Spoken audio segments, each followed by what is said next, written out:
નમસ્કાર મિત્રો આજના સૌથી મોટા અને અગત્યના સમાચારમાં સૌપ્રથમ વાત કરીશું સાબરકાંઠાના પશુપાલકો માટે સારા સમાચાર સામે આવ્યા છે। જી હા દોસ્તો, સાબર ડેરી દ્વારા દૂધના ભાવમાં વધારો કરી દેવામાં આવ્યો છે। સાબર ડેરીએ 990 પ્રમાણે વાર્ષિક સરેરાશ ભાવ વધારો જાહેર કર્યો છે। મિત્રો, ચાલુ વર્ષે 602 કરોડનો ભાવ વધારો આપવામાં આવશે। સાધારણ સભામાં ₹344 કરોડની જાહેરાત કરવામાં આવી છે। ઉલ્લેખનીય છે કે ગત વર્ષે 610 કરોડનો દૂધનો ભાવ વધારો આપવામાં આવ્યો હતો। મિત્રો, અન્ય મહત્વના સમાચારની વાત કરીએ તો ભૂસ્ખલનથી 130 લોકોના મોત થયા છે, 220 લોકો હજુ પણ લાપતા છે। કેરળના વાયનાડમાં આવેલા ભૂસ્ખલનને કારણે 130 લોકોએ પોતાનો જીવ ગુમાવ્યો છે અને 220 લોકો લાપતા છે। મુંડક્કાઈ, ચુરામાલા, અટ્ટમાલા અને નુલુપાઝામાં ભૂસ્ખલનને કારણે ભારે નુકસાન થયું છે, જેમાં મકાનો, પુલ, રસ્તાઓ, વાહનો પણ ધોવાઈ ગયા છે। દુર્ઘટનામાં બચાવ કાર્ય માટે આર્મી, એરફોર્સ, એસડીઆરએફ અને એનડીઆરએફની ટીમો તૈનાત છે। વરસાદને કારણે રાહુલ ગાંધીએ વાયનાડનો પ્રવાસ પણ રદ કર્યો છે। 5 વર્ષ પહેલા અહીં ભૂસ્ખલનથી 17 લોકોએ પોતાના જીવ ગુમાવ્યા હતા। મિત્રો, અન્ય મહત્વના સમાચારની વાત કરીએ તો સેનાએ વાયનાડમાં 1000થી વધુ લોકોને અત્યાર સુધીમાં બચાવી દીધા છે। કેરળના વાયનાડમાં ભૂસ્ખલનને કારણે અત્યાર સુધીમાં 150થી વધુ લોકોના મૃત્યુ થયા છે અને 200થી વધુ લોકો ઘાયલ પણ થયા છે। વાયનાડમાં ભારે ભૂસ્ખલનથી તબાહી સર્જાઈ ગઈ છે। બચાવ કામગીરી માટે આર્મી અને એરફોર્સને બોલાવી દેવામાં આવી છે। સેનાના જવાનોએ હંગામી પુલ બનાવીને અત્યાર સુધીમાં 1000થી વધુ લોકોને બચાવી દીધા છે। હજુ પણ મોટા પાયે રેસ્ક્યુ ઓપરેશન હાથ ધરવામાં આવ્યું છે। મિત્રો, અન્ય મહત્વના સમાચારની વાત કરીએ તો હજુ પણ વરસાદ ભૂકા બોલાવશે। ગુજરાતમાં આ વર્ષે મેઘરાજા કંઈક વધારે મહેરબાન થયા છે। કેટલાક વિસ્તારોમાં જરૂરિયાત કરતાં ભારે વરસાદ થઈ ગયો છે, ત્યારે હવામાન વિભાગ દ્વારા આજે પણ ગુજરાતના અનેક વિસ્તારમાં ભારે વરસાદની આગાહી વ્યક્ત કરવામાં આવી છે, જેના કારણે ઉત્તર ગુજરાત અને દક્ષિણ ગુજરાતના અનેક ભાગોમાં સારો વરસાદ થશે તેવું હવામાન વિભાગે જણાવ્યું છે।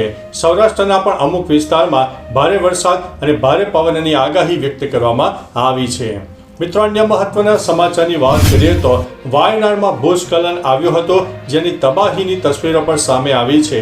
કેરળના વાયનાડમાં રાત્રે થયેલા ભૂસ્ખલનને કારણે 4 ગામનો સફાયો થઈ ગયો છે।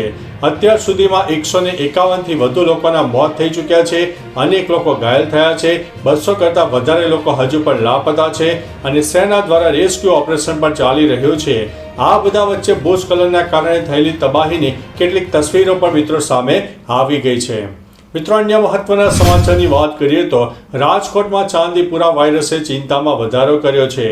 રાજ્યમાં ચાંદીપુરા વાયરસનો કહેર યથાવત જોવા મળી રહ્યો છે। ગોંડલના 3 વર્ષના બાળકનો રિપોર્ટ પોઝિટિવ આવતા પરિવારમાં ચિંતાનું મોજું છવાઈ ગયું છે।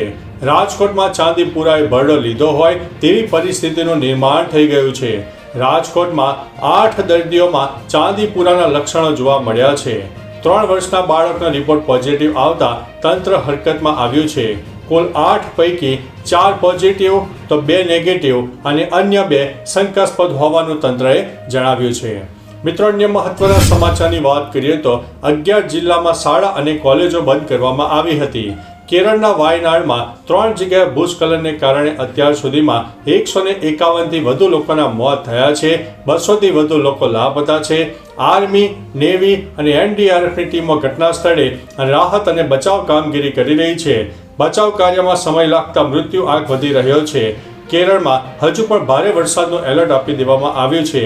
આવી પરિસ્થિતિમાં 11 જિલ્લામાં શાળા અને કોલેજો બંધ રાખવાની પણ જાહેરાત કરવામાં આવી છે।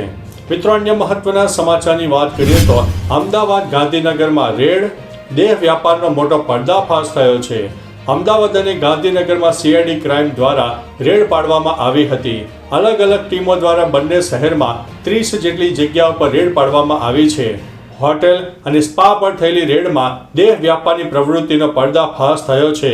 સૂત્રોના જણાવ્યા અનુસાર કુલ 14 જગ્યા પરથી વિદેશી યુવતીઓ પકડાઈ છે।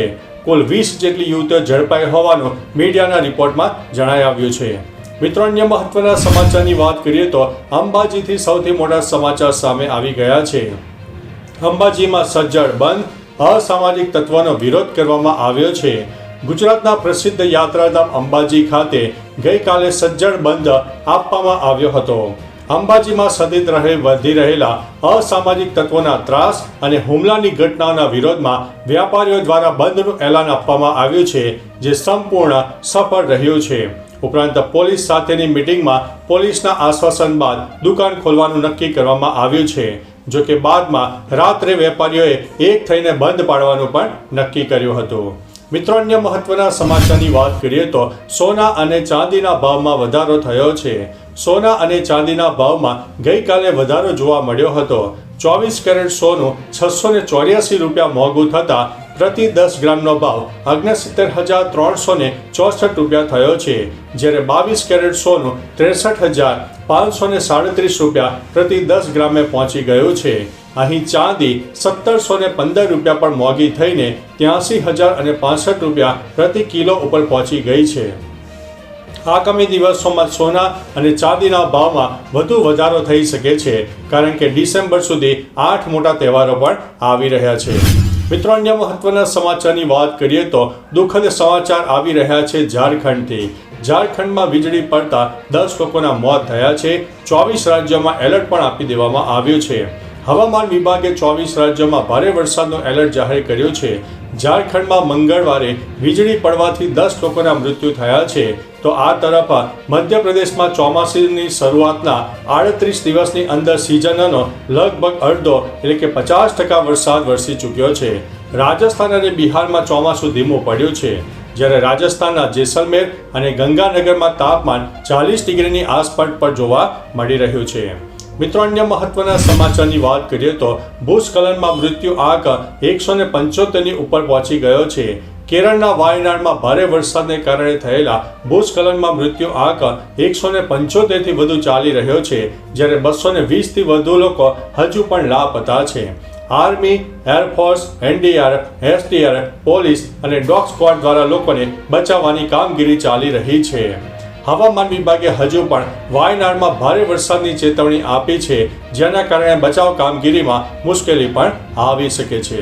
મિત્રો, અન્ય મહત્વના સમાચારની વાત કરીએ તો પશ્ચિમ બંગાળના જલપાઈગુડીમાં ટ્રેન પાટા પરથી ઉતરી ગયાના સમાચાર સામે આવ્યા છે. ઝારખંડ બાદ પશ્ચિમ બંગાળના જલપાઈગુડીમાં પણ એક ટ્રેન અકસ્માત સર્જાયો છે. 17 જૂને જ્યાં કંચનજંગા ટ્રેન દુર્ઘટના બની હતી, તે જ જગ્યાએ વધુ એક અકસ્માત ફરી જોવા મળ્યો છે. સિલીગુડી રંગપાની સ્ટેશન પાસે એક માલગાડી પાટા પરથી ઉતરી ગઈ હતી. ટ્રેનના 2 ડબ્બા પણ પાટા પરથી ઉતરી ગયા હતા. હવે પોલીસે વધુ કાર્યવાહી હાથ ધરી છે. તો ચાલો મિત્રો, ફરીથી દેશ અને દુનિયાના સુપરફાસ્ટ સમાચાર લઈને મળતા રહીશો. ત્યાં સુધી અમને રજા આપશો. નમસ્તે.